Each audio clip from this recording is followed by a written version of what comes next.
Kane, it's 1-0. We're fucking down. 13th in the championship. The takeover happened as I said it would. People will be. Oh, when have we got Leeds?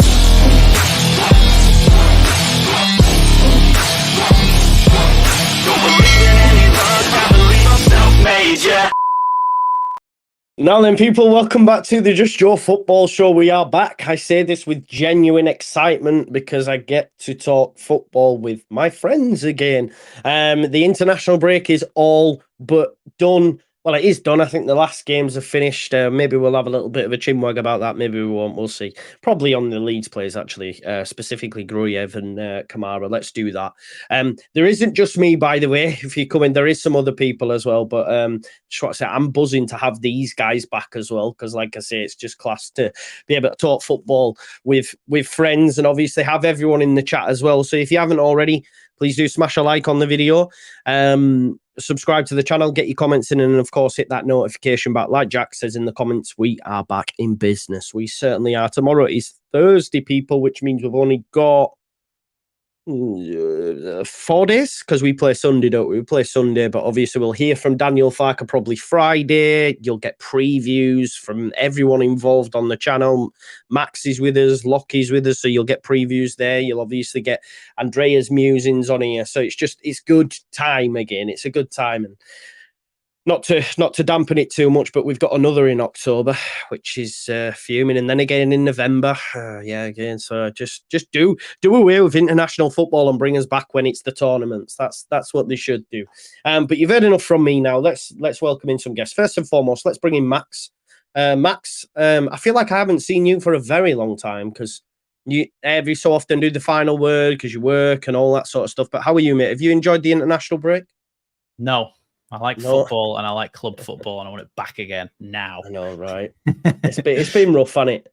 It's not like, the thing is, it's not like England are playing where anything's on the line either. I mean, they had a qualifier and then a friendly, and it's like, well, there's no need to play the friendly as well. I know it's against Scotland, and I know it's the oldest international fixture, isn't it? So there's a bit of a thing over it, but I'm still like, I don't really care. And the thing is, I don't care if England win or lose in these games. Like when they score a goal, it's like, all right, we've scored, that's good. We've got some of the best players in the world. When Leeds score, I'm like, yes! Like, it's just, I just get a completely different feeling in here, and I don't know what to do about that because there's not much you can do. Yeah, no, I agree with you, mate. I get it. It's different when we get to the big tournaments, but the lead up to it's just boring and laborious task, isn't it? Let's welcome back Mr. Ben Locke. Locke, back at uni now. You'll be starting, will you?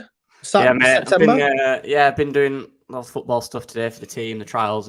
I'm almost worn out, and we're only 2 days in. Yeah. But back to are you in your final year now? I'm doing my masters. So Masters, wow. Fourth, yeah. Didn't get an English GCSE as well. You see, this is the thing. I say to my kids all the time, mate, you don't need them because you don't eat. By the time but if any young people are watching it as well, by the time you're at a uni stage, like the AI will be that thingy that you listen, there's a lot. What I'll say is there's a lot of tools out there that mean you don't have to fucking even write it these days. So don't worry about it. Whereas pay people on the internet to do the essays for them. Now you don't even need to do that. You just Lucky's like, you're giving away all my secrets. Don't. Well, luckily for me, I've got dyslexia, so basically I can speak things and they turn into words. So I don't have to type at times. Yeah. No, mate, do you know whenever I did my assignments, I used to double tap on my Mac, I would speak into it, and then I would copy and paste it into Grammarly, and Grammarly would put it all into sentences for me. I'd be like, yeah, man, both. There you go. Technology today, it's mad. But good luck, mate, in your masters. I hope you smash it. I know you will.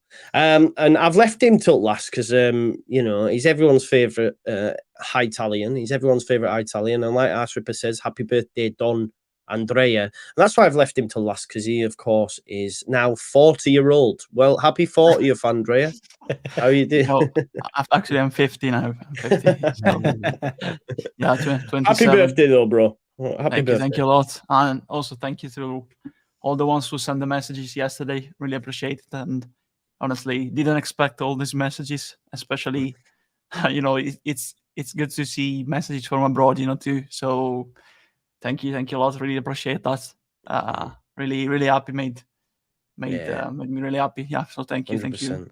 for Bro, when you said it on the morning, right, and I seen it, and I thought, I know the Leeds Twitterati will love a bit of Andrea, so I'll put it out on the morning. Happy birthday, Andrea. And I just seen it all, and I thought, I'd be buzzing with that. It makes you happy though, right? So happy birthday, mate, and I hope you had a fantastic day. Did you have a good day?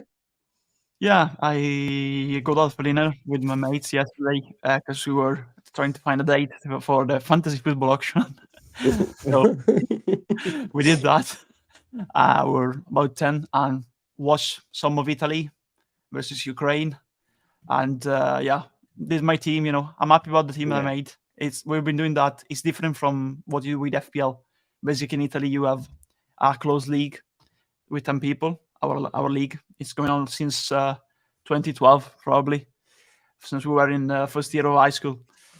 So it's like a tradition going on and keeping us together through the years, And it's different because it's a different system of points. You made your team. You can change it week in and week out. You have to put the formation in, and you play. It's like that's like the fixtures against the other teams, and you have like 3 points. It's like the ratings made by the paper. Like for example, if it was if it was like the YUP ratings, so you have like a player with 6, and if he scores +3, if he gets a red card -1, and in the end there's a system of points. It's really different, but better for me. I play both, but it's better for me, that one. Yeah. No, definitely. You touched on Italy. I know obviously there's been some not nice things online said about Willy Gnonto. I didn't watch the Italy game. But even I couldn't tell you how he performed, but even if he don't perform to a sufficient level, he doesn't deserve the barrage of abuse that he's got, Andrea. And I know you wanted to take this time to say a few bits on it, mate. Yeah, because it made me really angry.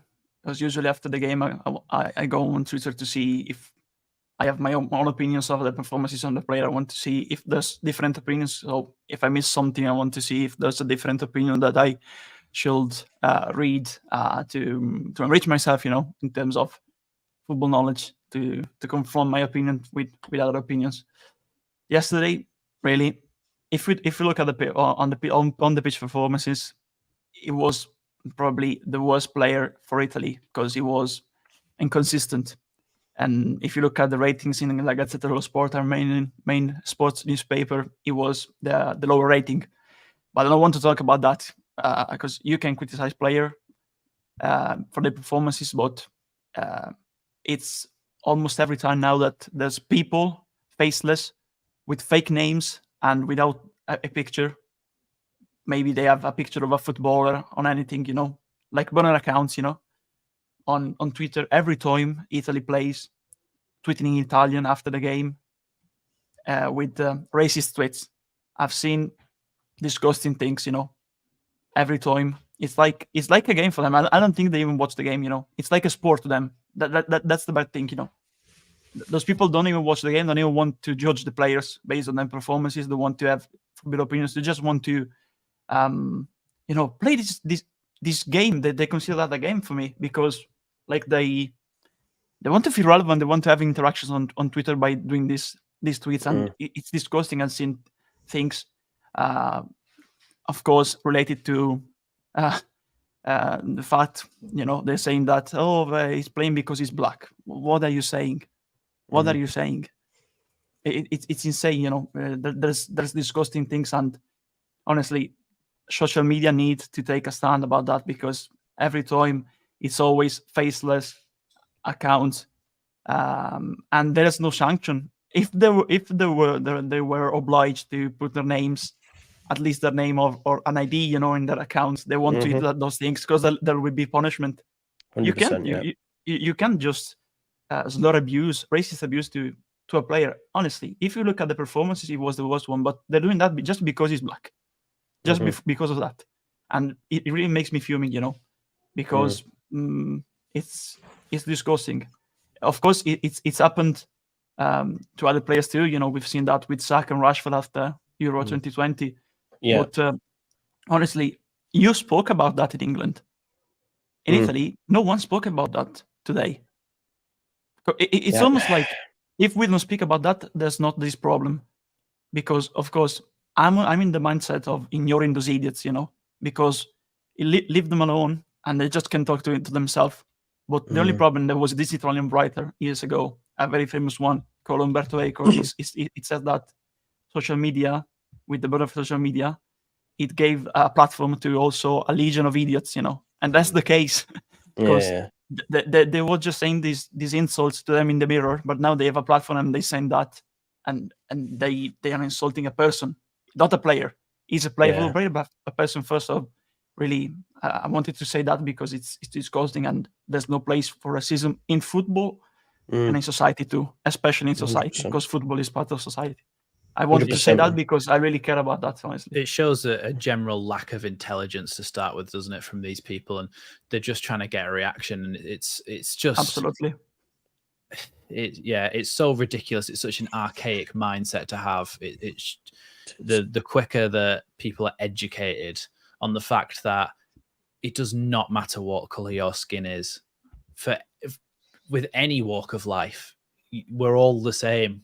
You cut us open, we all bleed the same. We're all one and the same thing. So it's just to have that mindset, to me, is just, it's so unintelligent and so ridiculous. And it's like that you can't think of any actual intelligent, constructive criticism to give somebody, so you go for that. It's so stupid. And the quicker that stuff dies out, the better. But obviously, like you say, Andrea, it's not an easy subject to try and combat, and hopefully it gets better in the coming years. But oh, that's what I was going to say as well. Good shout, Andy. They're not football fans either. These people aren't supporters of their club. If they're just coming out to say things like that, they're not a proper football supporter. And I'm sure most people in the fan bases of the club that they would support would say, no, we don't agree with that. So why are you using our badge or our player to hide behind to say things like that? Because it makes the rest of us look bad.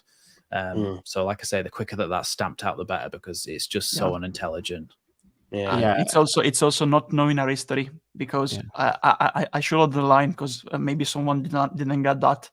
Those tweets are all in Italian, so it's all Italian people, Italian Twitter accounts, not English ones. So it's not Leeds fans, it's not people from the UK. It was all Italian tweets, and that's why I was really, really angry.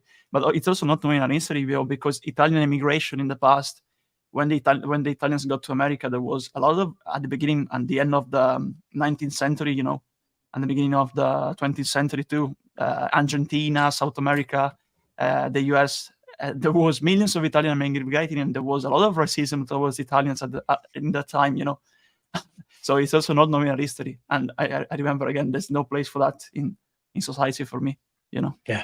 No, I agree.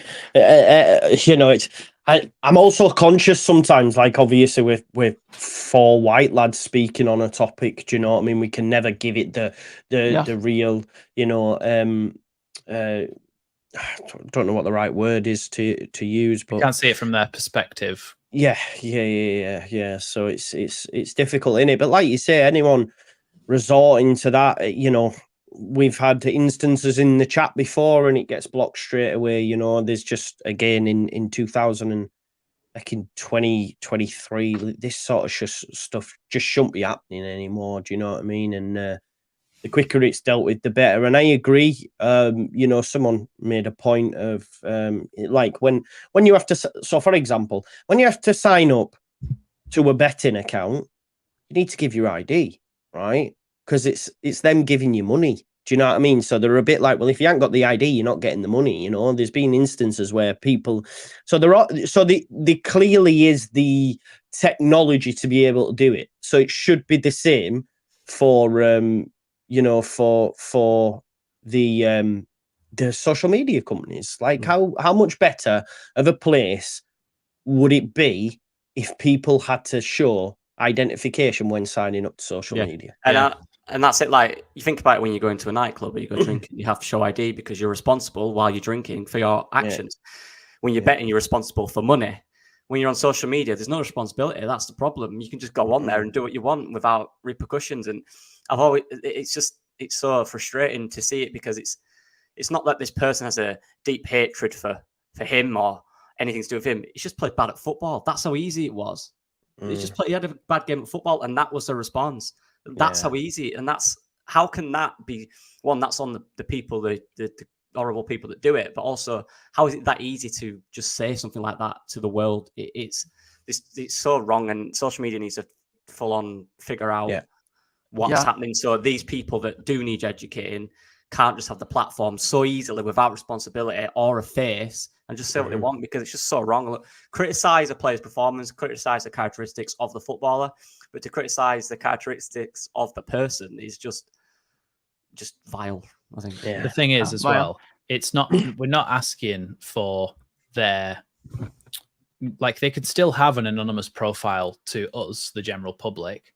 But the people who actually run the social media websites, if they say, okay, this has been reported to us, this is a racist tweet, what country do they live in? Okay, we will send this screenshot to their police and to their authorities and see what they do about it, because it's hate speech, and it should be punished severely, because it's horrible. And the thing is, like you're saying, Lockie, people need IDs to bet, and they need ID to go into a bar or whatever, because you have to be 18, certainly in this country, to go and do those sorts of things.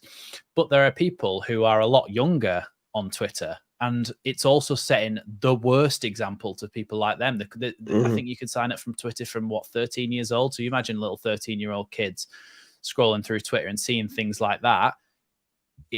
It's just not on at all, because it takes just one of them to repeat that sort of thing, and it's like it becomes an issue, and it's awful. So the quicker they sort that, the better, because and the funny thing is that at the stadium, no one is shouting those things to the player. It's all people behind the computer. With an account, with those accounts that Max mentioned, and I agree totally with him. On Twitter, just Twitter. It's just an exercise to them on Twitter to vent their frustrations. That's just it. Towards another person. As well, if Wilfred Gnonto scored the winner that took them to the Euros, and it got them to the right place in the group, there wouldn't be anything, would there? There wouldn't be anything. Maybe one or two. But so that's how dumb it is. That is how simply dumb it is to do it, because it's just a minority, but it's a noisy minority, because if you check the comments after the game yesterday, I was trying to see what other people talked about the performance of the team, and I saw all these comments and I said, what the hell? It's a minority, but really, it's noisy, and it shouldn't be noisy. It shouldn't be that vast. It's like really, really surprising, and at the same time really disappointing and disgusting, to be fair. No, definitely, and you echo all the sentiments of everyone in the chat, and obviously us on the panel as well. Right, moving on. We obviously are here to discuss our pre-season predictions. I actually went back over the previous video. Max wasn't with us, but Max did his own video. If you remember, I watched it myself afterwards with his predictions. So we're going to have a little chat about the ones we made, that when I watched it back, I was like, wow, that's a wild shout now. So we'll have a little chat about that. And then those folks that are on the panel tonight will give the option to see if they're going to stick or twist with their previous predictions. I've had the other lads send me theirs in as well, like Joe. I need to get Rocco and Luke's and co. But I've got them. Before we do that, though, Gabe the American says, happy birthday to this channel's personal Perlo. Andrea is to scouting as Perlo was to an inch perfect diag. I love that. Hey, thanks, nice Gabe. Love that. Right, okay. So, again, folks, I want you to tell us your... I'm assuming changed play. So what we did last time, went through player of the year, young player of the year, top goal scorer, breakout star, and final league position. So it'd be interesting to see what you folks in the chat think as well. So player of the year, Okay, just to give everyone a feel for it. Rocco said Sinistera and called him a Delta Rat. Luke had Ethan Ampadu and actually said he's an ideal centre midfielder in a Farke system. So I think great shout for him. Jer had Cini or Ampadu. Locks had Rutter. Andrea had Ampadu. I myself had Cini and Max had Dan James. So obviously me, Rocco, have to switch because we chose Cini. But I'll come to you first of all, Max. You went for Dan James. I know he's been injured. Are you still backing him to be player of the year? Well, it's interesting because I think I said at the time, everybody's gone for Ethan Ampadu and he's my favourite player. And I do think Ethan Ampadu probably will be player of the season. But I really want to back Dan James. I'm going to stick with him because I really do think he might not be he might not be player of the season, but I think he will have a brilliant season. I'm still holding out hope for him. I think from what we saw in preseason, obviously preseason's hard to get too much off, but some of the passes he was getting, to me, it showed that his end product had improved. I could see that from what we saw in those games. So what I'm hoping is that now with an actual striker like Pirro standing in the middle of the box on the penalty spot, some of those crosses will be finished off. And I think I said he'd get 10 plus assists, which I don't think is outrageous, but I think that will be a really good season for him, getting his confidence back up again. I think with the pace that he's got, I know Jer talked about the other week how one of our problems in this team is at the moment not counter-attacking fast enough, and players like Somerville sometimes taking too long on the ball and slowing things down. Somebody like Dan James, he will be on his bike and ready to stretch the pitch as much as possible. So I think he could work well. So I'm going to back him because I think he needs that confidence boost, not like personally from me because he doesn't give a shit about me, but I think I'm just going to back him because he needs a bit of a rejuvenation to his career. And I'm hoping he does really well. And I like him. He seems like a nice lad as well. He does seem like a nice lad. I will say that for him, mate. I had Cini, but I am going to switch to Ampadu. I'm obviously going to join that train. Lockie, you're staying with Rutter, mate. What have you made? First and foremost, what have you made to Rutter's season so far? 5 games in. What I would say about Rutter's season, I think inconsistent is the word. But what I've seen in terms of the highs have been what I want to see consistently, because the highs of Rutter's performance are unplayable. Let's be real. Look at his goal. They couldn't get close to him on that goal. But obviously, when he has, his finishing, Daniel Farke will work with him on that. He needs to sort that out and just stop overthinking. He's so much better in a position where he don't have to think. And a lot of footballers are like that, because when you think, more doubts come into your mind. He's just natural, just off the cuff, just running with it, doing a bit of skill and having a shot. That's what he does. That's the player we need. And I am going to stick with him, Joe. Yeah, I am. Yeah. Because, and I agree with what Max said. Like, Ampadu's been the best player this season, and he will probably win it. Let's be real. He's been outstanding, even though some people think he's been terrible, according to Twitter, which is just absolutely wild because he's 15th. Anyway, go against that. But I like? I like a project. I like someone that I just believe in. And once I get someone I believe in, I go, yeah, you're the one. I stick by him through thick and thin. And he's that player, I think. The way in which he came to Leeds and the situation he put himself in, and then looking at, I know it's not to do with his performance, but looking at the off-field stuff he's been doing recently, he's a real good guy. The stuff with the children and stuff like that. Yeah, that was so wholesome. Yeah. Oh, it was brilliant. And you can tell he were in that. He loved it. when you said, I still believe in him, into my mind I had, always believe in Jorginho. That's a good one, that, bro. Oh, Andrea, that's a good one. Birth something, yeah. I still sooner on the south stand. Yeah, it should be. And his performance against Ipswich. No, last game. Sheffield Wednesday. Yeah. Long day. It was, and look, I rewatched it, and looking at the finishing, the finishing was to be desired, but his actual play was good.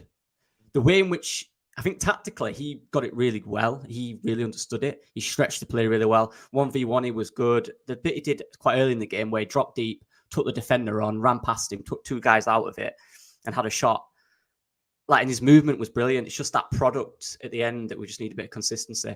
But once he is fully confident, and you know, the language stuff is still improving, he's integrating himself into the community, all that's happening.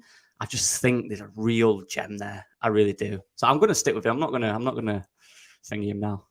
I thought he'd be a player that would come in with a lot of ego because of the price tag and stuff. But apparently, according to the other players, he's really quiet, keeps himself to himself. He's quite introverted and he just likes to get on with things. And I like that in a player who is like, you'd consider a flair player, wouldn't you? And a luxury player. I like that he's down to earth and he's a bit quiet and keeps himself to himself. But when he really wants to, we've shown that he can do something.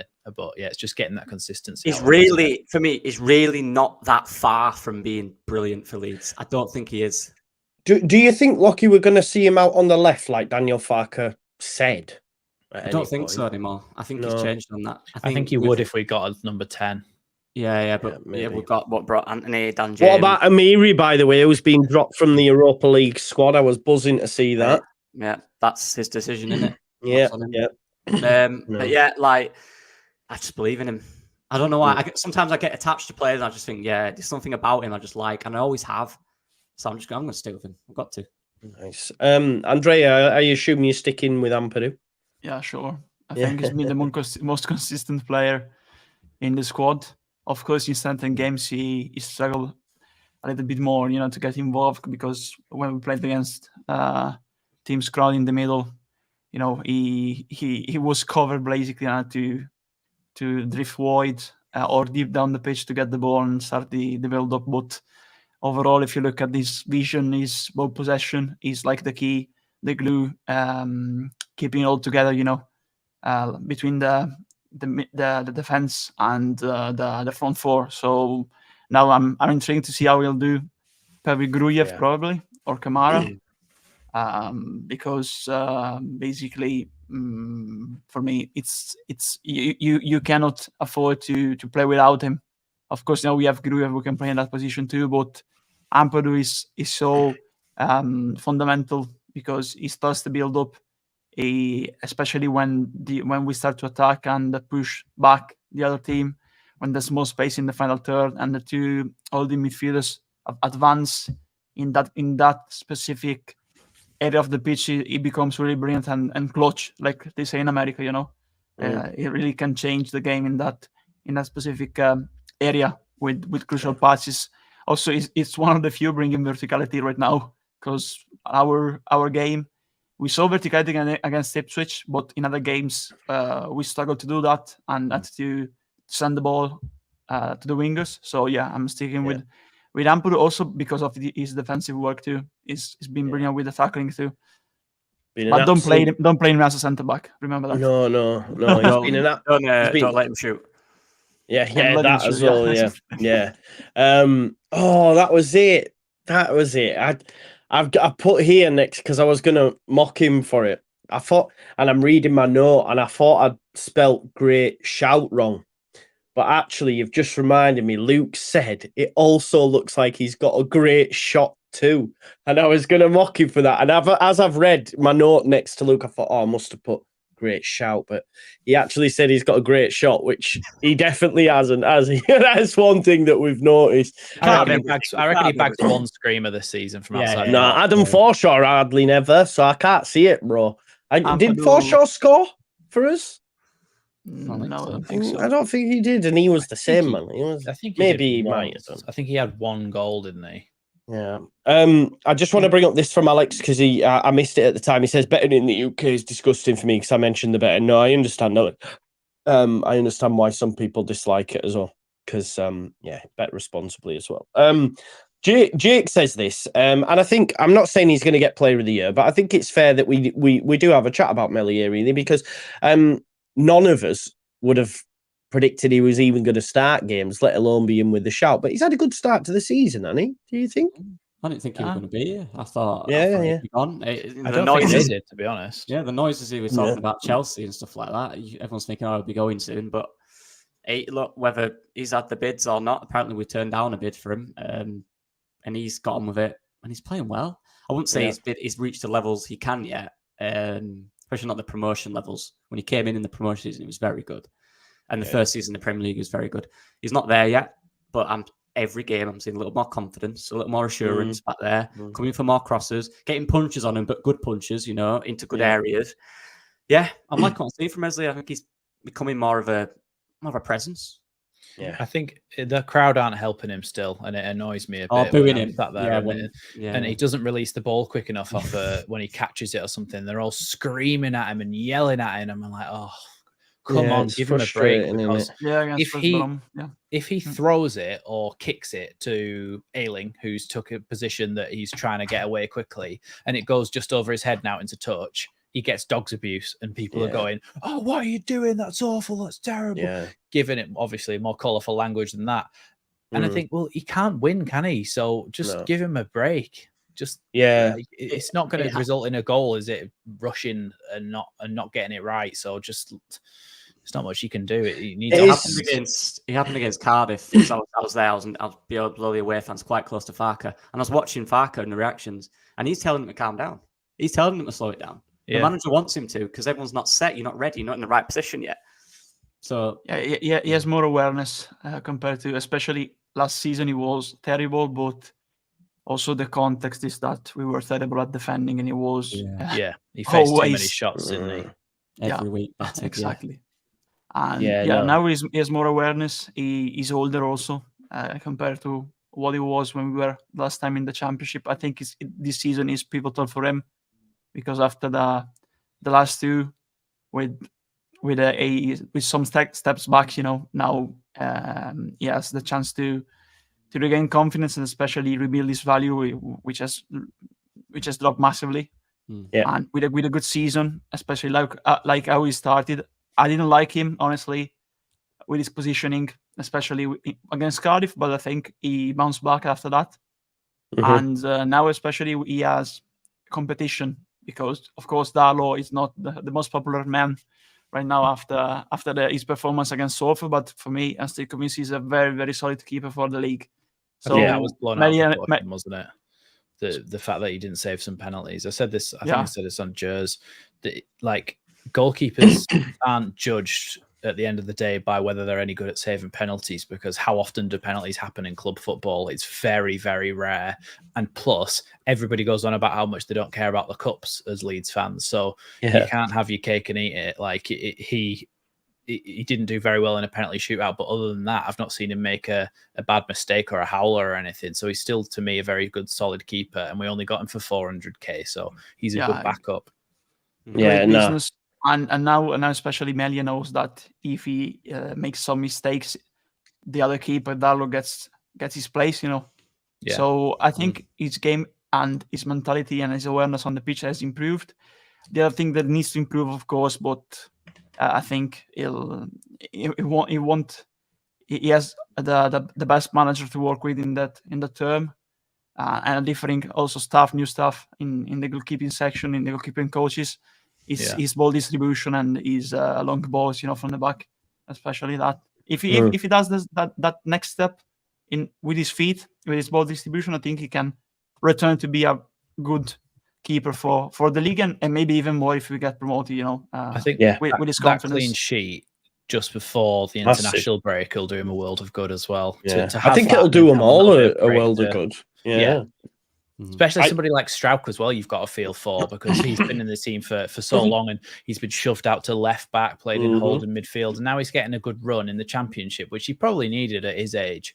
A good run in the Championship next to a confident and more solid defender. I think Strauch and Meslier, especially, those are going to be the two that really benefit from being a little bit more solid at the back this season. And you've seen that with both of them, their confidence has shot last season. So hopefully it builds them back up again. Because at one point we were saying both of them could be goalkeeper and centre back for years to come, and they've got that potential still. It's just getting a bit of confidence back in everybody and rebuilding the faith.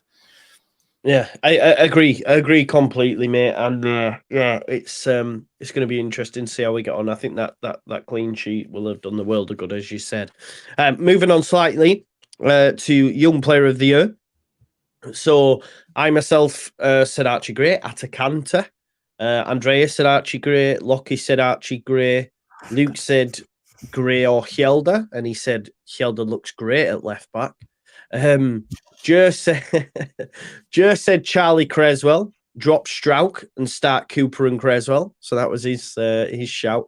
And Rocco and Max both went for Hjelde. I think us three are going to stick with Gray. I'll come back to you, Max. Are you sticking with Leo, or do you want to twist, my man? I think I'm going to twist. Well, for me, I think there was some justification in saying that, because I think in pre-season he did actually look decent, and the way he was sort of tucking into midfield, I was thinking, oh, this is a new role for him. He's doing all right here, and he's gone off the boil a little bit. And maybe he rediscovers his form, and maybe he does have a good season. But the first 5 games, if they're what we've got to go off, then he hasn't been great, has he? So, no. And to be honest, I was trying to be a bit of a hipster and go for Hjelde, because Archie Gray is like what everybody was going to go for, because he's just brilliant, isn't he? And he's such a good young player. But yeah, I'm not going to stick with him. No, there's not really anybody else, is there? Although I'm going to go for Wilfred Gnonto. Really? Because he's still 19, isn't he? So that would be some redemption arc from refusing to play to getting Young Player of the Year by a fan's vote. Max, are you sure? Yeah, I'm going for it. Go for it, man. Why not? If he scores a good amount of goals and gets a good amount of assists, and he's still only 19, then he does himself a service, and I think everybody will be back again. To be fair, Gray's minutes might become limited now. Yeah, it's a conversation we need to. I mean, Andrea, I'll come to you. Do you see his minutes get reduced with the emergence of Gruyev, Kamara, and now Ampadu? Yeah, I think it'd be used more wisely, because we, like Farke said, we can rely constantly week in and week out on a 17-year-old to hold the reins in midfield. Is doing great, but he needs to be managed and developed according to his age. It doesn't need to be Charlie Cresswell. Yeah, as well. Same because thing.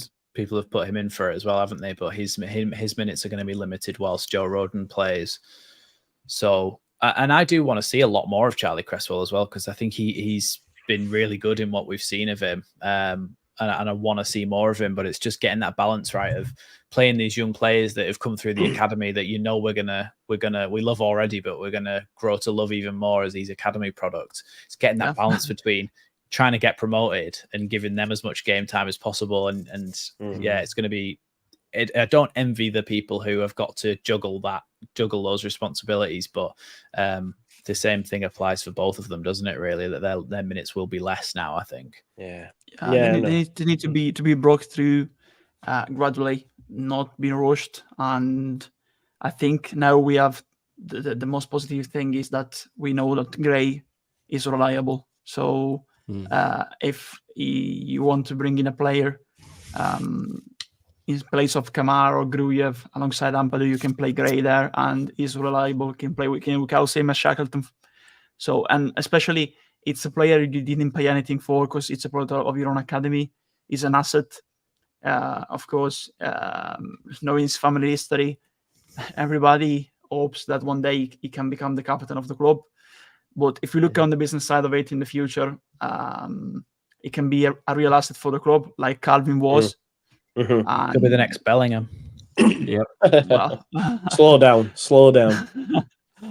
Yeah, that was some take right now. I hope you're right, because he has shown some good signs, and especially at 70 years of age, it's blowing the fact that he plays he's so calm on the pitch.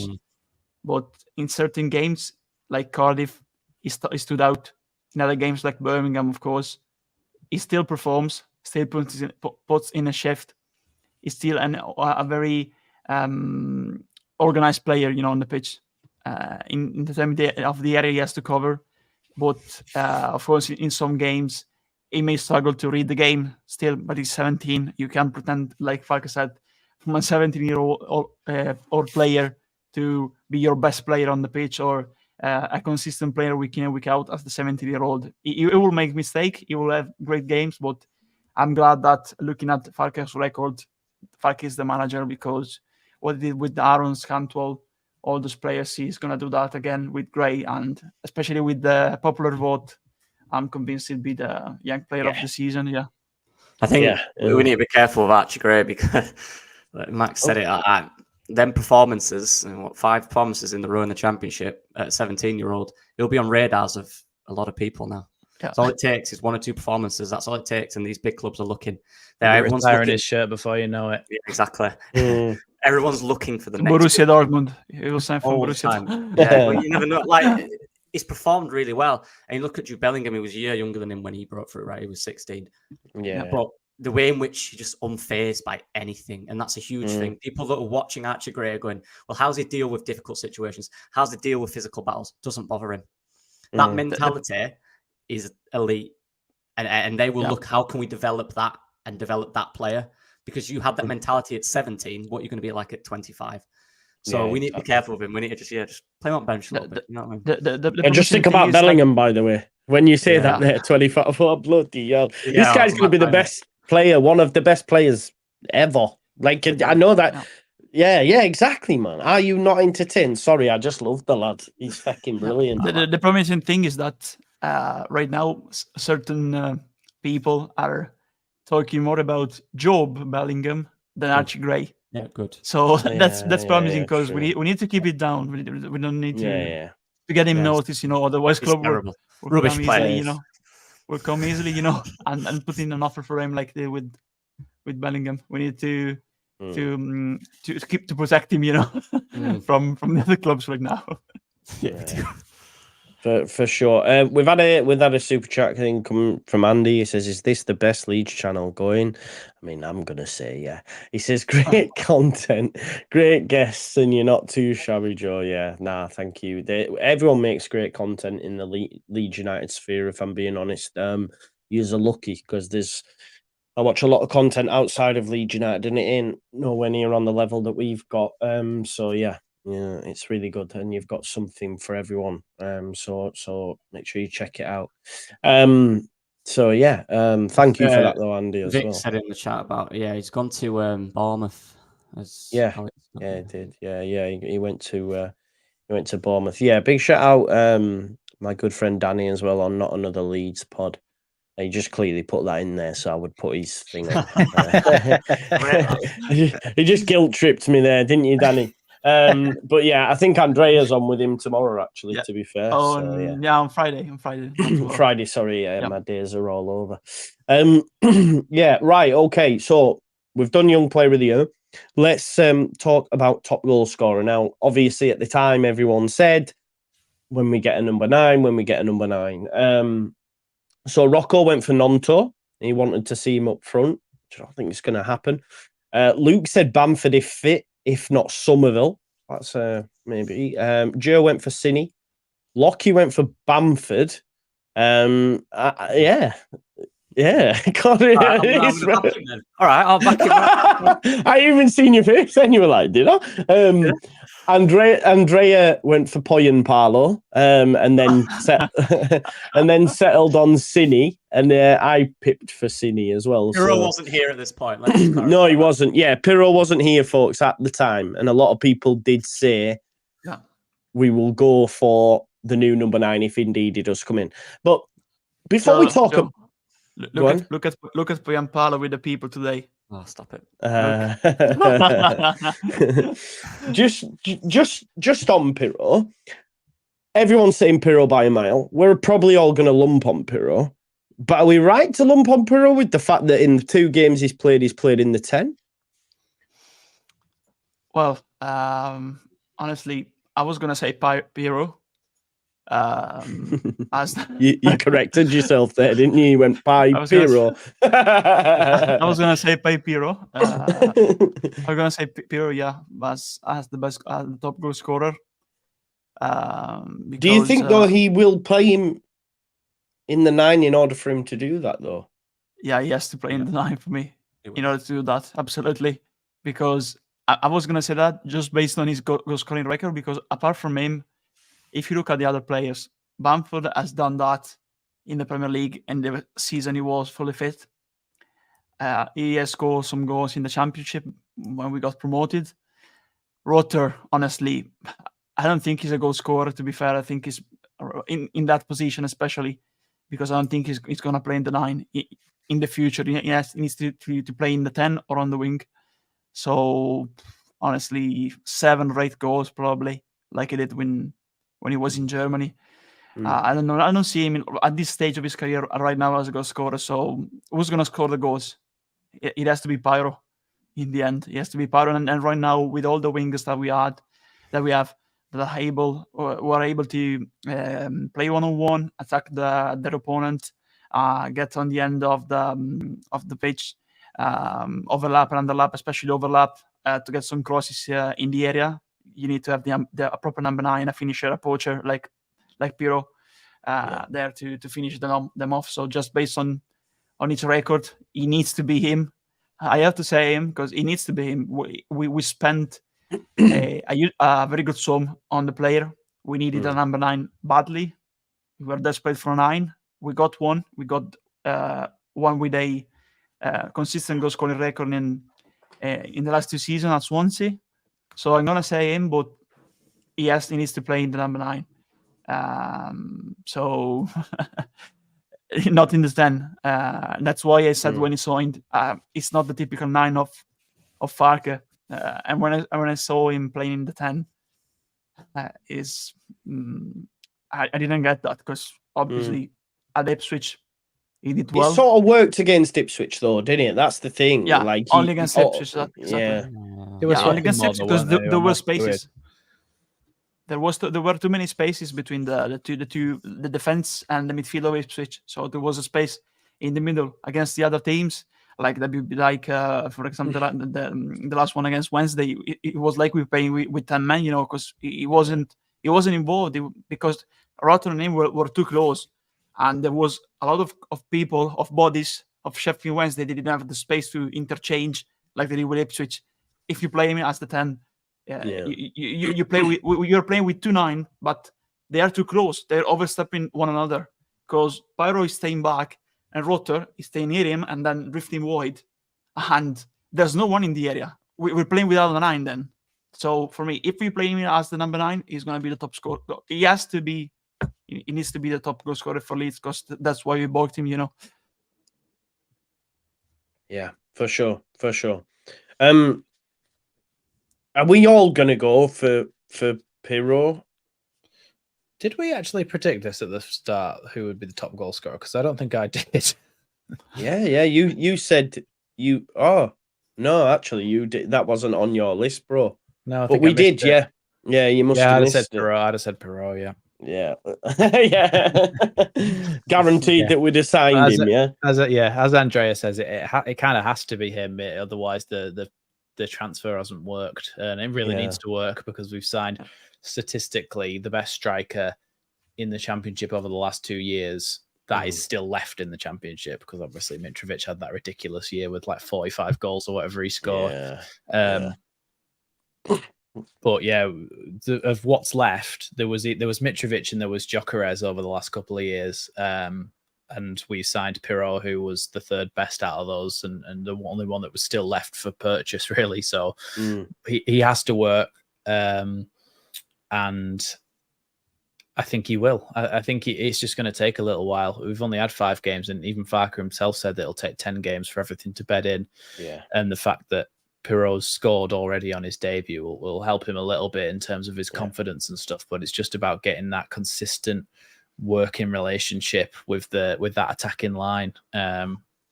So I'm hoping that it comes together and soon. Yeah. Farke made a point in his press conference about Pirro, and he said about Pukki, didn't he, that Pukki didn't score in the first 5 games in which he scored 28 He actually goals? played him in the 10, I heard the other day on Square Ball as well. They said he'd originally tried him in the 10. And that's it. And Farke made a point of that. It's almost like when Farke gets a striker right, as we've seen with Pukki, he gets them right. They get in good positions and score a lot of goals. It's just we're waiting for that formula to work, because Pirro is completely different to Pukki. He is. The only similarity is they're both decent at finishing, but even then it's different types of finishes. So he's going to make it work. I believe in him. I believe he will. it's just going to take time. And he even said about Pukki, he didn't have a great start to the season. I think he got 28, 29 goals, was it? Something like that. So he's telling us, just wait, I'll get it right. Just give me time, I'll figure it out. And I believe in him. I think, like you said, Pirot's just anywhere around that box, usually. He's deadly, isn't he? We've seen him miss a few this year, but once he gets going, once he gets his foot in there, and yeah, you could, if we get this right, he'll get 20, 25 goals this year for sure. 100%. I hope so. So is that you sticking with Bamford then, Lockie, or are you twisting, mate? I'll twist. Yeah. But I'll give a shout out to Patrick Bamford. You know, everything's. I said this in the chat earlier when I joined. It's a bit quiet on him. Maybe he's just rejuvenating himself. You know. Yeah. A new form. Maybe. If the pressure's off him, he could get 10, 15 goals. That would be, well, let's say conservative, between 8 and 10 goals for Bamford this season once he gets fit. And I think that'll be a good contribution. That's all we really need from him. I just want him fit. Yeah. He's an asset to the team anyway. He's fit. When he's fit and sharp, he's got to be sharp. When he's not sharp, but when he's sharp, which has been in a while, he's an asset to the team. We were talking about it earlier, weren't we, bro? And 17 goals. 8 assists as well. Yeah. In the Premier League. That was one of the best statistical in terms of strikers and wingers in the Premier League that season. So, but that was years ago. And I think he could also do a job at number 10 as well in this system. He'd do it better than Pirot did, I think. I would say that. He'd do it better than Pirot. I like Bamford. I like a fit, sharp Bamford as an option. For sure. Yeah. I think he can be only 9. I have to disagree because for me, the thing he does better is when he presses the defense, you know, and stretches the team. And I'm not sure bloody hell. Don't worry about it, bro. Don't worry. When Pirot does that, you know, sometimes I say Pyro, sometimes Pirot. When Joel does that, you know, I'm gonna call him Joel from now on, you know. I don't know. Joel can do that, you know, stretching the team with his pressing, and under Bielsa, Bamford was really good in doing that. And if he is fit, he still stretches the team, and he also can do all the play, and that's why I'll play him just in the 9. I think the player who can play in the 10 ultimately is Rutter for me. Yeah, between those 3. The only thing I'm thinking is that because so far we've seen that they swap around quite a bit. If you do play Bamford in the 10 or the 9, they do tend to swap a little bit from what we've seen so far. So you could have Bamford pressing and Pirot or Rutter or someone else in behind him, and then you could have Rutter or Pirot runs off Bamford, and Bamford drops in to receive the ball because he's quite good at his hold-up play, and if as long as it was fluid, I think he could then play there, because like you say, some of his best strengths are putting defenders under pressure, even just curving his run to make them have to pass a certain way so that his other teammates can help press into those corners and try and win the ball back. But yeah, like you say, I agree with you that those are his strengths. But I think if Farke continues to play a system in which the striker and the number 10 are quite interchangeable, then it could work. But if it's set in stone that one of them's a 10 and one of them's a 9 and they're not swapping positions, then I don't think Bamford would particularly work. I agree with you in that number 10 role. The thing about this system in Farke is, and this is more than I think it was at Norwich, there's so much fluidity in the front four, I think. Norwich, there was obviously fluidity there, but Pukki was a striker, wasn't he? When he got him going, he was a striker. He spent a lot of the time the last man. He got involved a little bit in the build-up, but really not that much. You know, Hernandez on the left, yeah, predominantly a winger. Didn't really come in unless, you know, the ball was at the other side and there was space in there. Buendia was the free roll in there. He would start on the right and would drift in. You know, obviously with Stipeman, if he dropped deeper or whatever, went forward to make a front 2. That was fluidity. With us, they're all fluid. You look at Willie Nonto, he can play anywhere across there, in any position. Mm-hmm. You know, Somerville as well, Rutter as well. There's only Pirot that's not really that fluid player who can play the left, the right, and the 10. So that's why he's got to be our 9. Keep him there, and how can we work the fluid movement around him with those guys? Because we've got it. We've got fluid movement around him. We just need to get it right. That's all. I think we'll be fine. Giananti as well. He's quite fluid. Yeah, exactly. We're probably... you need to remember that also there's Anthony, who was a really good player for the championship, and James as well, and then James. So we have depth up front right now. When Bamford and Jones will return from injury, you know, And ultimately, for me, it has to be, for example, Pyro in the 9 or Bamford, and you have Nyonto, Somerville, and Anthony, and you have as options James and Rotter, for example, from the bench. So there is a lot of depth. And Poveda as well. And Poveda too, exactly. And Forgot Joseph about up front. We've got so many wingers and attacking Gerrard, players. I yeah. actually start to forget some now. Yeah, mad, isn't it? Anthony didn't even come into my head like this the whole time we were talking until Andrea mentioned it. And then it's like, oh yeah, we got him as well, didn't we? You forgot about that.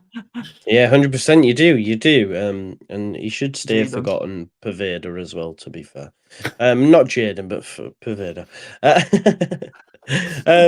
Breakout star then, which is I guess players of this ilk that we were just mentioning. Really, the forgotten men, if you like. Andrea went for Gray. I went for Byram, which seemed like a good shout, but obviously he's injured now, so I might change that. Joe went for Poveda.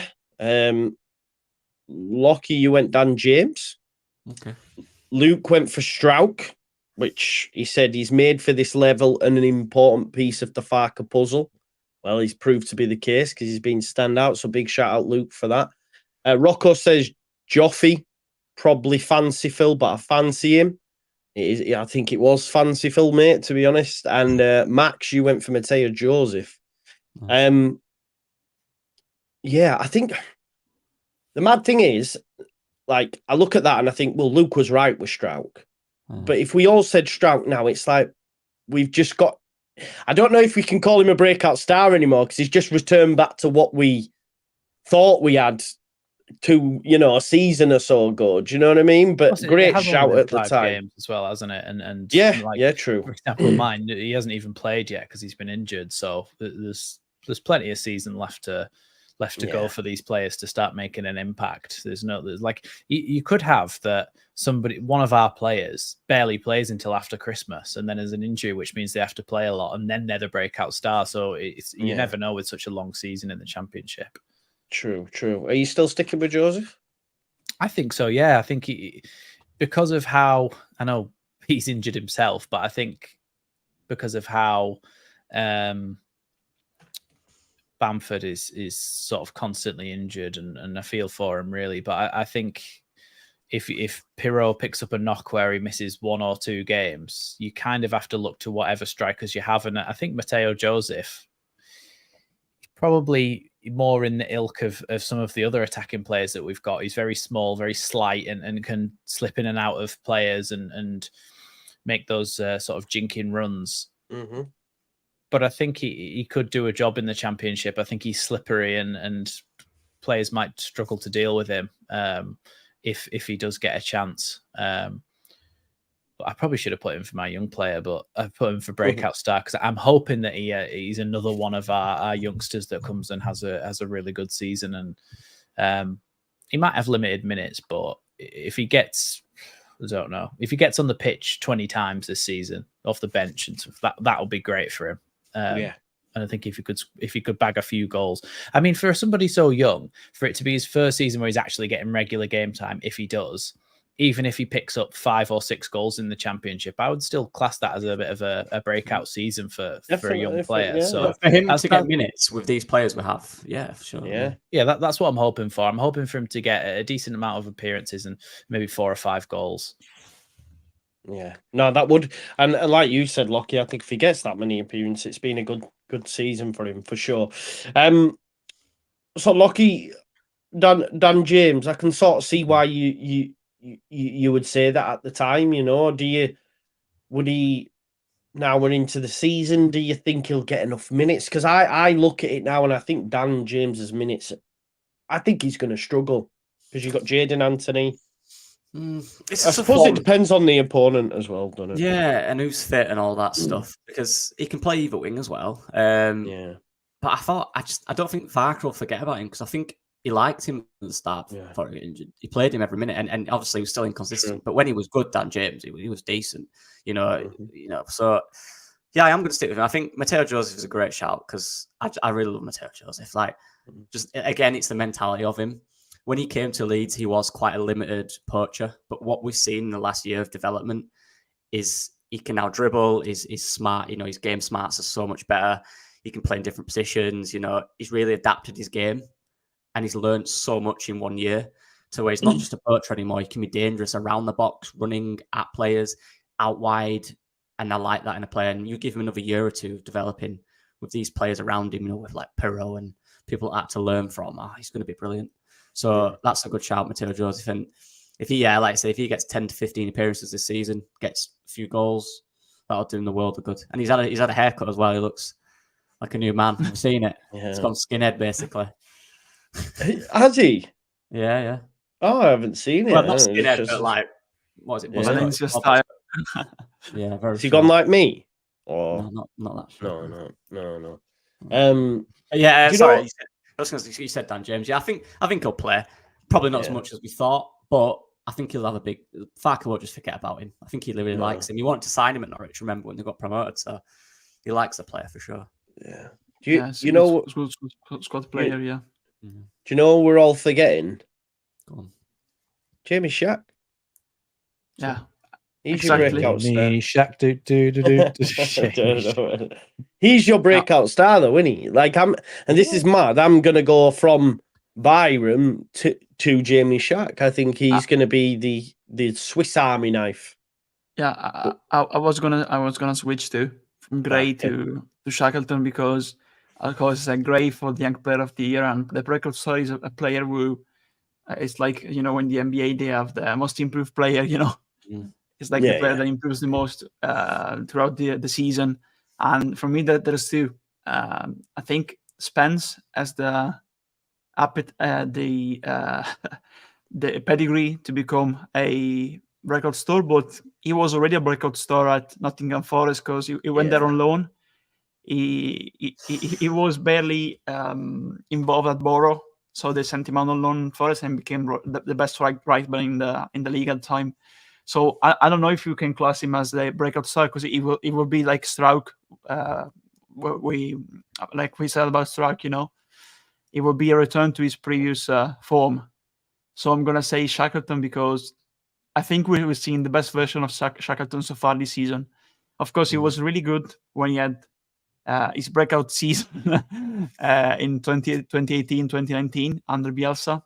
He was very handy back then, very useful. I think he has the potential to be the new Stuart Dallas. He is the epitome of what side before self is. He played in midfield. He plays as a right back, as a left back now. He's always a right winger as well, mate. He played at right wing. Exactly, right winger. Yeah, he's gonna play in goal very soon, and also number 9. Yeah, he's a player that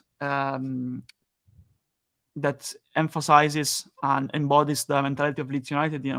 And also it's a local lad. So really, I want to award this to him because he deserves it. And honestly, I rather say that a breakout star is a squad player who's always ready and always performs. Because Shackleton didn't have a bad game so far. Honestly, always put in a shift. Also look at the content of the Ipswich game. Farke plays Drama. Drama is a blinder, a terrible game, a nightmare of a game of 20 minutes, honestly. Gets subbed off at half time. Shackleton shows him how it's done. Playing out of position and absolutely schools the position. Absolutely schools. If you look at how Drama played and now Shackleton played there's a world of a difference. There's like the top floor and the basement. So, like the utility player is, honestly, I think he's going to be, if we get promoted, the ultimate goal is getting promoted. He's going to be a player who we absolutely need because there'll be injuries. There'll be players out of form. There'll be players with muscular problems, It's a long season. We know that firsthand where we had Roof and Bamford out, for example. And Shackleton is going to fill those gaps. Yeah. And he's going to be crucial for me. He's a player I really like for his mentality. Absolutely. 100%. And especially coming back after a season on loan at Millwall, nobody expected him to stay. He stayed. I didn't. He played for his life, basically, to get a spot in the team in pre-season. It was like he was playing in the league already when he played in pre-season. And now he has earned his spot in the team. is one of the first choices out of the bench. So hats off to him because that's the mentality, and also congratulations because we know that he's soon to become a father of a young boy. Yeah. I just want to Joe, can I just quickly say, sorry, I'll just say, can I say Gruev? Yeah, of course you can, yeah. Because Breakout is kind of come to the radar. Yeah, of course. Yeah, I'm going to say that. That's my answer, Gruev. Yeah, Gruev. Yeah, there we go. We'll change that. We forgot to have a chat about them. But before we do, while we're on the left back spot, obviously we've heard on the grapevine, I mean, it's not confirmed yet, but we've heard on the grapevine that Daniel Farke's a big fan of Junior Firpo. Both Byram and Junior were due to return after the international break. Maybe this game might have come too soon for them. We'll find out on Friday. But how do we feel about this, folks? Because I can't say, listen, I've said many times, I don't care if he's going to have a good season. I just don't like him. Get rid. But my thoughts have softened a little bit during the international break. And I've actually thought about two fullbacks of Junior Firpo and Spence and thinking, do you know what? That's good for the league. What's the general consensus on Firpo? Do you see him having a redemption arc? Because clearly Farke likes him. I think and this is because of like work and stuff, I always, if it's a new season, I naturally give players a fresh start. I think that's fair in terms of, right, look, you weren't good last year, let's be real. Apart from maybe a month where you performed quite well. Apart from that, you weren't good. But everyone else has got a fresh start. Jamie Shackleton's been given a fresh start. You know, players like Pascal Strout's been given a fresh start. Meslier's been given one. I think it's only fair for me anyway, and everyone else disagrees, that's fine. Yeah. But for me, I will give him a fresh start. And then I'm trying to think, well, why does Daniel Farke rate him? And if Daniel Farke rates him, that shows there's something in his play which he likes and which he can think he can be effective in this system. Now, one problem with Junior Firpo was his 1v1 defending, right? He was quite rash. He wasn't technically good. He was never side on. He always ran at them. No. But I think... Yellow card, weren't it, every time? Yeah, to be fair, some of those were harsh. Some of the refs, man, they do a tackle and they're just ridiculous. But I think what I like about Junior, and we've not seen it as much, but he can get forward well. He can. Some of the underlapping runs he did last year were really good.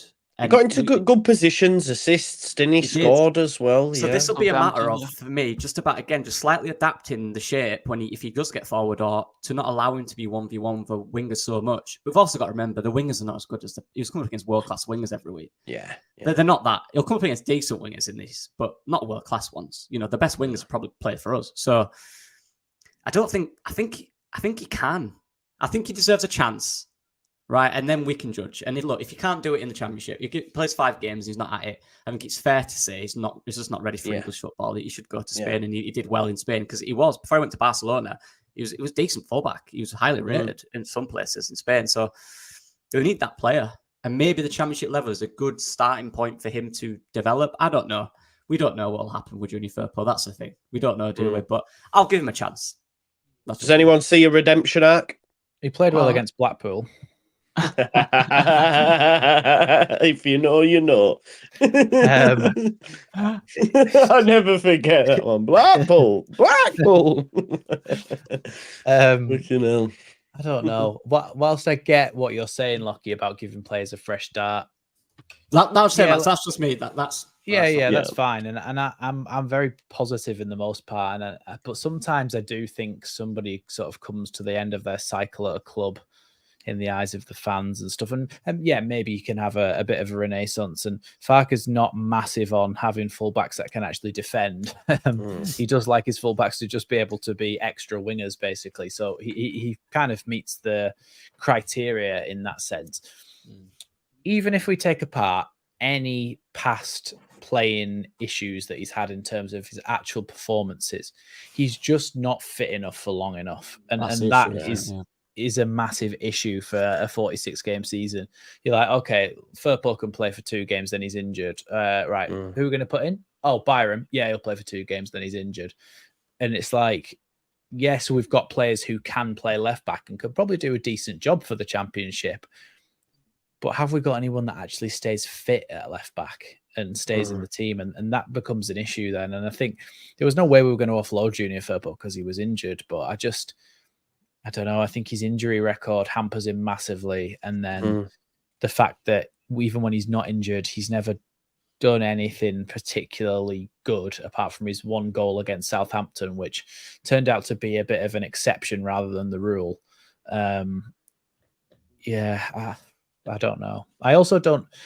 Can anyone explain to me why the sort of the Leeds football Twitter, the lads who have lads or lasses don't know because they've got football players as the pictures. Why do they all like say that he's like brilliant and think he's like cool and that?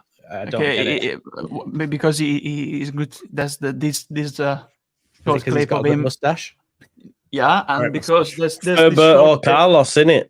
yeah, there's this short clip of him dancing, you know. So he's, I think they like that and compare that to Rafinha probably. Yeah. The video of him Looks dancing. all right you in know. a TikTok compilation. Yeah, exactly. And also, that's a problem in football because there's people like Mudryk, for example, at Chelsea. You know, everybody judged him based on the compilations on Twitter. Like Horta said when during his interview at Seville, we watch YouTube. You know, we watch YouTube, and yeah, honestly, that's a problem because there's a lot of people, those accounts that Max mentioned, you know, that are idolizing players and happens to all clubs just based on. I had a debate with someone on Twitter who was a Leeds fan who backed Trevor Chalobah to the hill. I don't know if people seen that. I think Jack did in the comments. He tried to tell me that Trevor Chalobah was better than Thiago Silva. I was like, mate, this conversation is done. Serious, this is what he said. He was backing him, and then he went, because I said he won't get minutes now. No. And then his response was, why he's better than Thiago Silva? And I went, this conversation's now done. Like, Thiago we're not Silva's playing. It'll be like Champion Chalobah on Twitter or at Magic something like Mudryk that, man. or Yeah. at Fantastic Firpo. Yeah, I read one thing on Modric, mad one, that a Chelsea account asked to all the fans, like, Pochettino should play him for 10 games straight, and we shouldn't criticize him or boo him because that's the only way he can build his confidence. What the hell? No, but about Firpo, honestly, my take is that this season is crucial for his whole career. Yeah. Because he arrived Yeah. from Barcelona. So from Barcelona to Leeds is already a different step, you know, in the mindset of a player. I'm going from Barcelona from the Champions League to Leeds, a club who was in his second season back in the Premier League after staying up greatly in the previous season, finishing 9th in the Premier League. Let's be honest, the only season he was great was at Betis under Setien. At Barcelona, he was a squad player. Look at the amount of games he played. Not much. They didn't rate him there. Andrea, do you know when he was at Real Betis, was he a wing back in it with a back three of centre backs? Exactly. Yeah. They were playing with the other back.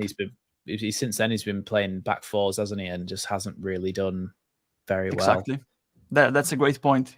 When he was at Betis under Setien, they were playing with 3 at the back and the 2 fullbacks, like wing backs, exactly. Forward. So he didn't really need to care about defending because he had 3 good defenders behind them. And that's the season, I think, where they got, again, European qualification in the European places. So their back 3 really worked, and they held the 2 fullbacks really just focusing on attacking and joining the attack. So I'm open to give new chances to players, but you need to work harder than all the other players because Byron performed and he got injured. Unfortunately, he was performing. Shackleton performed. Yalda is still a big question mark for me in that position. I'd rather play Shackleton, honestly, ahead of him. Same. In that position. Of course, in this system, we see that the fullbacks focus on one fullback focuses on the attack, and the other one, especially when Ailing is playing, focuses on a more organized play. You know, joining the build-up but not overlapping or underlapping. I think that's gonna change with Spence probably, ultimately, because it's also depending on the characteristics of the player compared to the system. Because if a certain player has to play but doesn't fit the what the system is asking. Of course, you have to adapt the player on that system with a specific task. Honestly, he needs to perform badly, like to be the best left back in the league, especially with his pedigree. It was even a rumor for days. Spain call up when he was at Betis. He was a Spanish under-21 international when they won here in Italy in 2019, the European Euro under-21s. He will need to perform badly because otherwise his career is dropping again. I didn't think he was going to end up staying, honestly, because for me, his style of football is suited perfectly to La Liga. In Serie A, he will struggle. In Germany, he will struggle. Honestly, looking at the Bundesliga this season, maybe Ligue 1 is a good league for him. I still think he's not really suited to English football, especially for the physicality of English football and the rhythm, because he's very on and off in terms of rhythm and consistent throughout the whole game. Especially, he has good moments, but after a good moment, he can easily make a decisive mistake. This season is crucial. Honestly, give him a chance. He stayed. He's in the squad. He'll need to focus on the attack because. Honestly, we've seen that during the attack, the two fullbacks joined that, almost going near the two wingers with the two center backs and one of the holding midfielders staying back like a back three. So let him focus on the attack now that we play a system that allows that and see how he performs. I'm still not convinced. I think, like we said, I think that the moment against Southampton was like an exception. I don't think his one-on-one is great. I think it's more good with the overlap than the underlap. And honestly, the two fullbacks, especially the left one, will need to underlap more instead for me. So we'll see. Give him a chance and see. I don't rate him, honestly, but I back him because he's still in the squad. So let's see how he does. I think an interesting aspect as well with Junior Firpo is. And again, the first year he had about so many injuries, wasn't it? That's the thing. You get that right? You see, he has a 15, 20 game where he goes through it. Like Bamford did in his Premier League season where he's had injuries, but he had a fit season. Since Dara before he joined us had a good season where he was fit. If you can get that consistent in terms of injuries, and then we'll have a lot of possession in most games, probably over 60%. So there won't be a huge reliance. Like last year, let's be real, in that system, he had so many wingers just constantly running at him. Absolute nightmare. He won't have this, and that's the thing for me. I think Farke's kind of eyeing up, well, if I can just get the best out of his attacking attributes and we can be in a good shape and deal with if they do try to counter down that side, we can get the best out of this player. I just wish Firpo had the defensive attributes of Sam Byram. Because imagine that player. That's a really good fullback. We just see him have a love child. Yeah, we do, yeah. Because Sam Byram... defensively, 1v1 this year has been immaculate, I think. During the 1v1 on the ground, I can't remember him being beat. I really can't. So, again, but that's what I mean. If he's not fit, and then you hope Sam Byron can stay fit, you have a decent two there. It's just whether they're both available for a longer period of time. I think Firpo did also have a slight uptick in form and a slight improvement when Javi Gracia came in, because he said that there's definitely more structure to what I'm doing now. I know where I'm supposed to be in certain situations, and that did help him. And a manager like Farke, even though he's expecting you to get high and wide and actually really join in with the attack, I do think that he's still a manager who will give you more instruction on positioning and where he expects you to be in certain situations. Whereas I don't think Jesse Marsh really ever gave him instruction on where to actually be in certain situations too much. So I hopefully having a manager who's going to say, look, you need to be, if this is the situation, if it's over the other side, you need to do this, for example, tuck in or whatever he's asking him to do.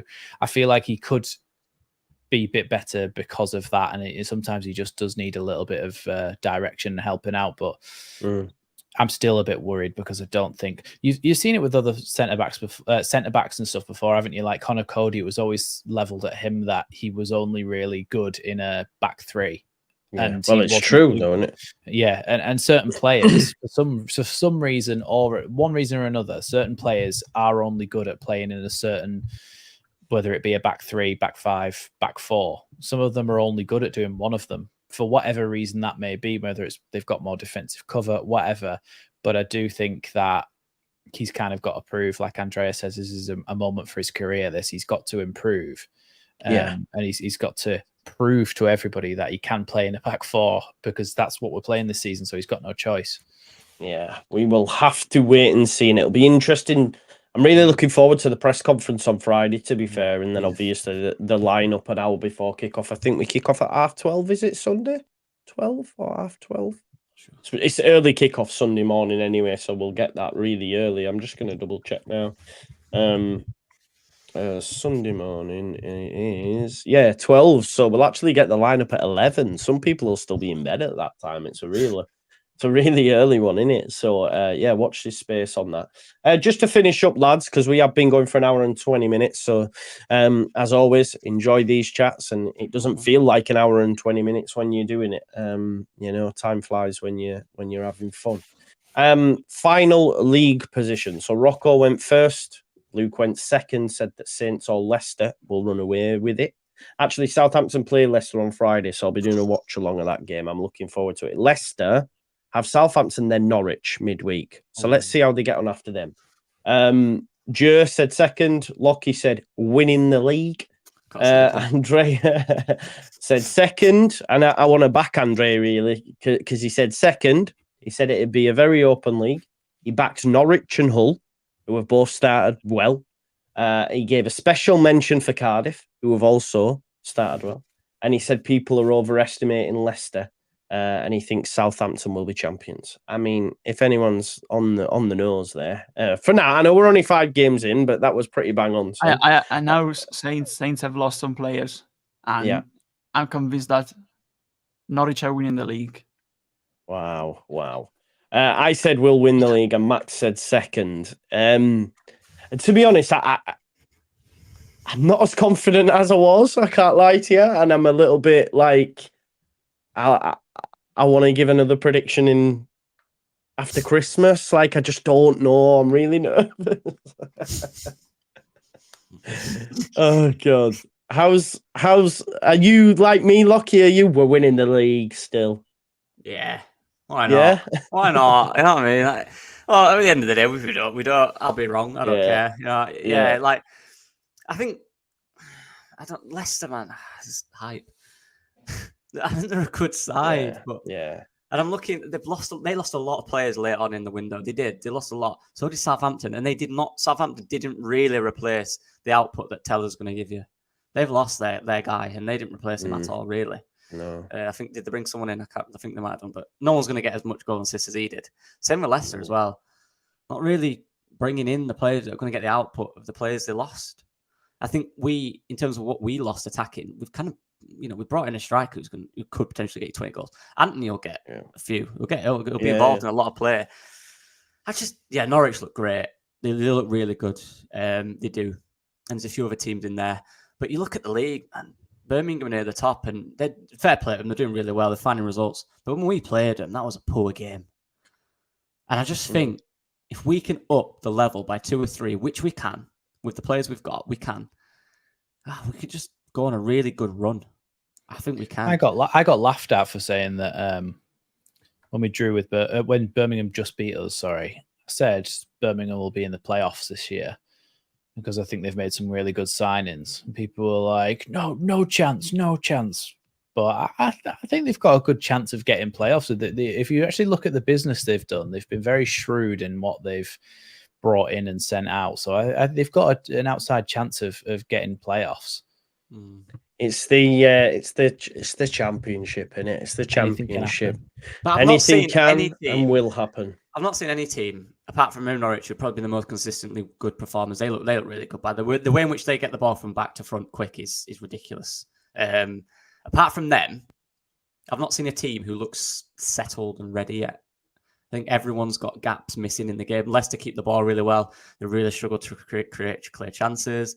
Same with Southampton. On transition, they get battered defensively. They do. We saw that. A team goes at them and presses them. They're in trouble. We can't find our balance yet. I think that's what we're missing, just finding that consistent balance, the right front four connections. But I think, why not? It's open. It is really open, I think. Yeah, no, it is. It is. Okay, well, we'll bring it to a close, and we'll bring it to a close. 5 minutes left with some score predictions for Sunday. I'm going to come to you, Max. We're away in London. First London trip of this new championship season. 5-0. Love that. Yeah, I think we're going to come out firing. I think we're going to win 2-0. Keep a clean sheet again. We're going to score 2 goals, and we're just going to come away. It was a nice, easy 3 points. Thank you very much. Millwall. I love it. I love it. I'm going to go 1-0. I think we get a draw. I know it's not amazing, but it's a point, and we move. Lockie? 2-0. Okay, nice. I like So it. What about Leeds, obviously. Just making sure. Oh, he's more optimistic than me, Lockie, at times, I tell you. Andrea? 1-1. 1-0 for me too. We're all about to see great ball, that's why. Gruev, yeah, true. It'd be interesting to see how they get on if they I come thought you in. said Greg Ball. I was Greg like, Ball. Yeah, I thought you said Greg. Millwall's manager called Greg. Yeah. I had to think. Grev. I was like, Great ball. is it still Gary Rowett? Yeah. Millwall, yeah. Still Gary Rowett. Mhm. Yeah. Well, we will be doing a preview ahead of that game, big match live preview, hopefully the evening before the game. I'll do a little mini preview. We've got the press conference. We've got loads to look forward to. Max, what's going on your channel with the return of football? I think I'm going to do a preview of the game, as we've not had some games in a while, and then there'll be a match reaction after the game as well. And yeah, Are you doing a watch along? Well, yeah, I wasn't going to mention it because Why? Don't be silly. Honest, Of course you can. step on Big Joe's big toes. Just give over, man. Don't be silly. So you're doing a watch along as well. Yeah. If you want less expletives, no burping and vaping on screen, which I know some of you do want, then Max is your man. Okay, make sure you go I check had him people out. coming over once saying Joe's farting again. Coming over here. I don't think I farted though. I never what's going on? Bro. I never fart because I always mute. I've never farted, so that's a lie. But yeah, so next time they say that's a lie. I don't fart on screen. Lockie, what's going on Lockie Leeds, pal? It's tough at the moment with uni starting again, but there might be a preview, a tactical breakdown of them, which obviously we'll do on here on Friday as well, or Saturday. Sorry. Nice. So there'll be a bit of that. Yeah, match ratings a few days after the game, some analysis on the game, all that good stuff. Yeah. We'll do that, and make sure you check out Lockie Leeds. And Andrea, what's going on with you, broski? Is the basketball season all done now?